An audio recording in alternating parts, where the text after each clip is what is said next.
Yes, bana mambo vipi? Karibu tena katika channel yetu ya Feaboy TZ. Kama ilivyo kawaida ndani ya channel hii tunafanya mambo mbalimbali. Moja ya vitu ambavyo tunavifanya sana ni jinsi ya kuweza kutengeneza pesa kupitia njia ya mtandao.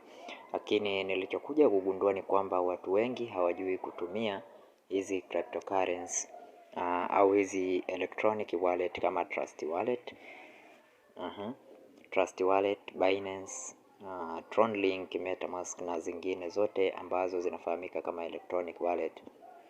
Kwa hiyo video hii na kuonyesha jinsi ya kuweza kutumia Trust Wallet. Okay? Kwa hiyo hatua ya kwanza nitakuonyesha jinsi muonekano wake unavyokuwa. Kwenye dashboard ya Trust Wallet baada ya kuifungua tu utaona vitu kama hivi. Muonekano wake uko hivi. Okay? Then sasa nachotaka kuonyesha vipengele muhimu vya kutumia ni hii send.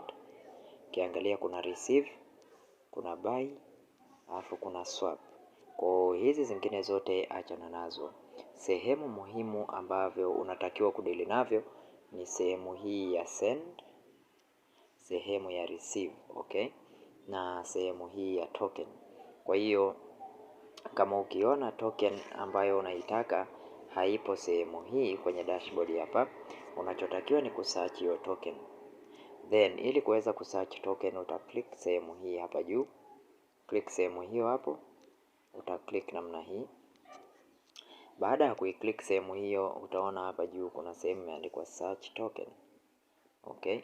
Kwa hiyo uta-search token yako ambayo unaitaka. Hapa kuna token kibao. Kwa hiyo uta search token ambayo unaitaka sehemu hiyo. Okay? Kwa hiyo uta-click sehemu hii.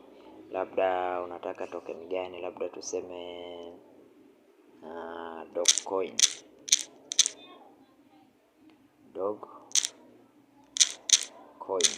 Okay?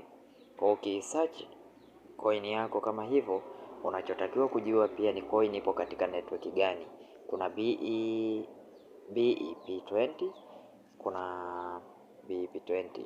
Okay? Kwa Dogecoin ambayo mimi naitaka ni hii hapa.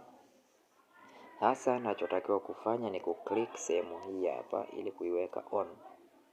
Okay, nita click namna hii. Baada ya kuclick namna hiyo narudi nyuma.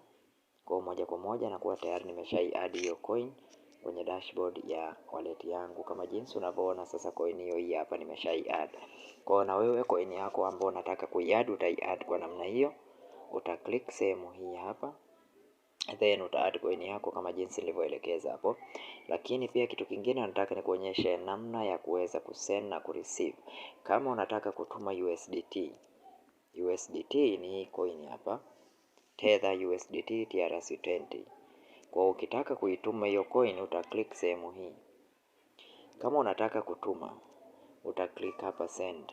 Kama unataka kureceive uta click receive. Kwa sasa nakuonyesha moja baada ya nyingine naenda kusend. Kusend sasa nitachukua address ya mtu ambaye namtumia. Mtu unayemtumia atakutumia address yake. Then ile address yake ya mpokeaji unaiweka hapa au unaipaste, unaicopy kule unakuja kuipaste hapa. Baada ya kupaste address utakuja sehemu hii, utaweka amount ya USDT ambayo unataka kutuma. Then baada ya kuweka amount uta click sehemu hii iliyoandikwa continue. Baada ya hapo itakuja confirm, uta confirm. Okay? Hiyo nitakuwa nimemaliza kuelezea namna ya kuweza kusend. Lakini kureceive uta click sehemu hii iliyoandikwa receive. Gusa hapa palipoandikwa receive. Then baada ya kugusa sehemu hiyo kama jinsi unavyoona hapa kuna hizi QR code. Kwa nitakuziscan lakini achana QR code. Wewe unachotakiwa kufanya ni kukopi hii address iliyoko hapa chini. Utakopi vipi? Click sehemu hii iliyoandikwa copy. Okay? Uta click sehemu hiyo then utamtumia yule mtu ambaye anakutumia USDT hizo. Basi mpaka hapo nadhani sina kingine cha kueleza zaidi. Kwa leo niishie hapo, then tutaendelea kujifunza njia mbalimbali za kutumia Trust Wallet. Asante na karibu.